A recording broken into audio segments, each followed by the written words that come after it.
Hey guys, Professor Bill of Comic Book University, and in today's Marvel Superheroes Advanced role-playing game system, we're going to be talking about energy attacks and force attacks. Okay, so when we're talking about energy and force attacks, this could be from a weapon that actually replicates these attacks. Case in point, a flamethrower or a force gun, anything like that. It's going to shoot concussive blasts.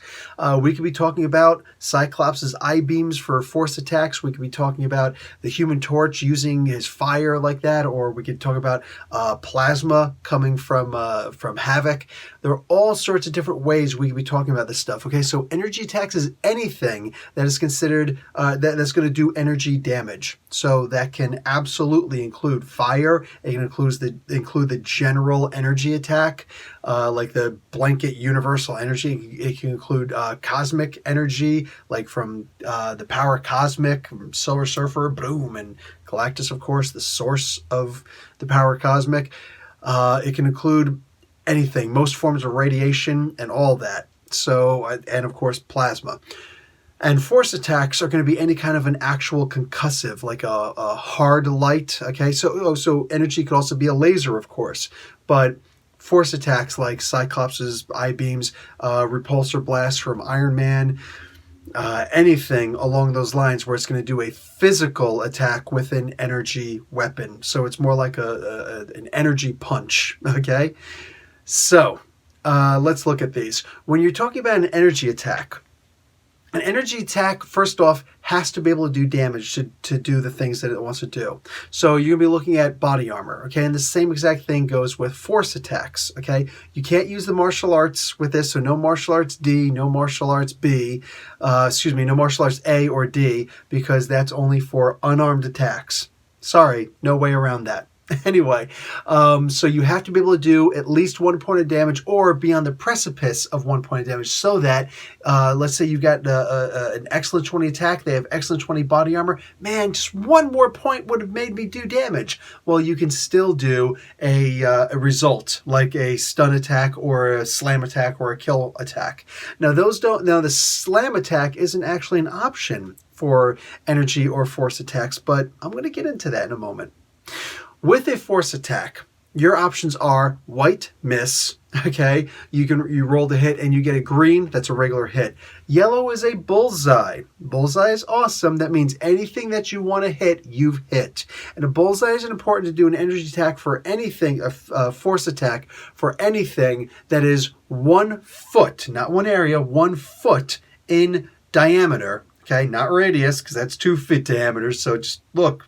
1 foot, okay? Anything that's about like this, the size of a throw pillow on your couch, okay?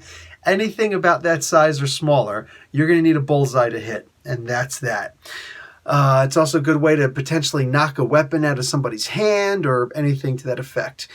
And then a red result with a force attack will be a stun result. So they will have to roll against their endurance to try to resist a stun, and go and see my video on slam, stun, and kill for more on that. Here's my suggestion. When it comes to a bullseye, at the player's request, I would recommend giving this person a slam result at their request.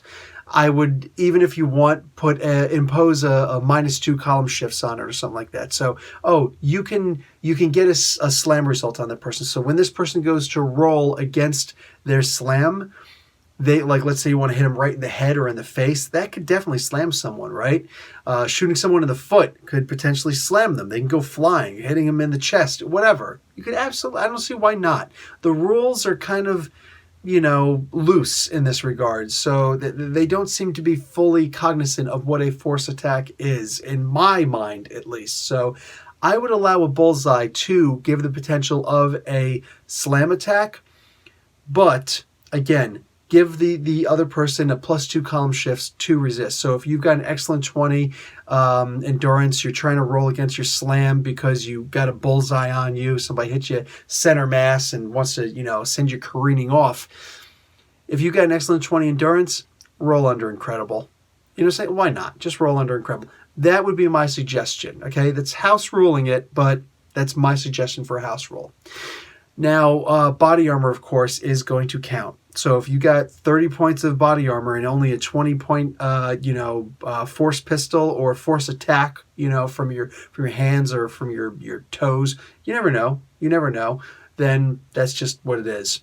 Also, I find it odd that a battering ram is considered a force attack apparently, because they suggest that Iceman's battering ram is rolled under a force attack. You know what? I'm totally cool with that. I am totally cool with that. So if you want to make a dark force battering ram or something like that, or you're gonna use Quasar's energy, his quantum bands, and make a big ram's head to fly forward. Hey man, force attack anyway, right? Why not? So let's say you're gonna do an energy attack. Now, the exact same rules apply. You got to be able to do damage, or on the very hairy cusp of doing just 1 point more of damage will actually do damage. That's how you're going to be able to get the bullseye or stun results for an energy attack. So that's kind of important. That's kind of important here. So for energy attacks, blah, blah, blah, we got, actually it's a kill. So white is a miss, green is a hit, yellow is also a bullseye, but the red result will get you a kill result for your opponent. Now, here's the deal with that. With both of these, you cannot reduce the damage or the the result. So a red result is a red result. Deal with it. That's what you get.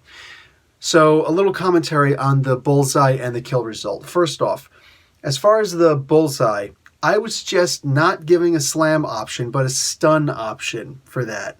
I mean, I can imagine someone getting hit, just awash in fire, and just, or let's say you use some kind of an energy attack, but you hit the person in the eyes. That wouldn't be considered as a potential stun. They're blinded, saying to that effect. So you can literally say, okay, you got a stun result. This person's going to have to roll against stun with his endurance to avoid being blinded for that many rounds, okay? Let's say you hit someone in the throat with an energy attack. That could absolutely and also with a force attack, right? If you get a bullseye, I would say allow someone to make the decision. Do you want to have a stun result or a slam result, potentially? But again, when the person goes to resist, your opponent goes to resist that result, that stun or slam result, give that person a +2 column shift to their endurance to resist, just because.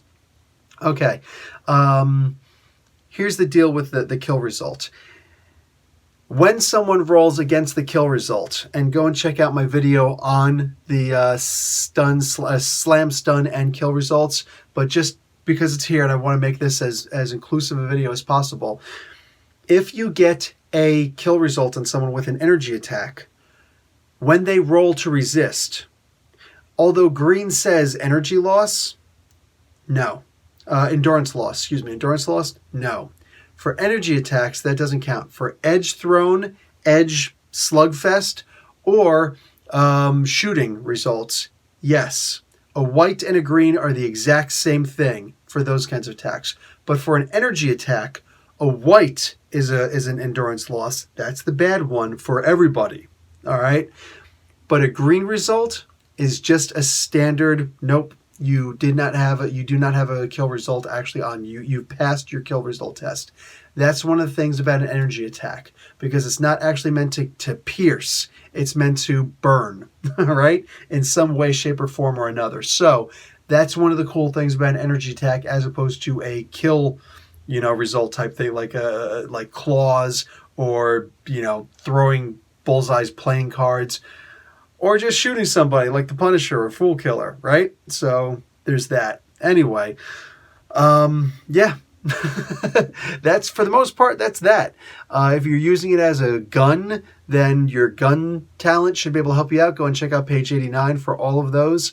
Also, this is a distance attack, so don't forget, whether it's a force or energy attack, every area past your area that you're going to be shooting through to get to your target, every area is a cumulative -1 to hit. Unless it's an energy or force weapon that you're using, like a rifle, and you've got the marksman ability. Okay, that's going to change things up a little bit. Or if you're, the Dungeons and Dragons animated cartoon character, the Ranger with the energy bow, boom, but you've got the marksman talent, well then, smooth sailing. You can go to your full distance without having to worry about that. So there you go. That's pretty much the gist of force and energy attacks, guys. Make sure you check out the accompanying videos that will help you to understand these more, including potentially the video on getting a kill result. That's a pretty big one. All right, guys, that's going to be it for me, Professor Bill, Comic Book University. Happy hunting. Class dismissed.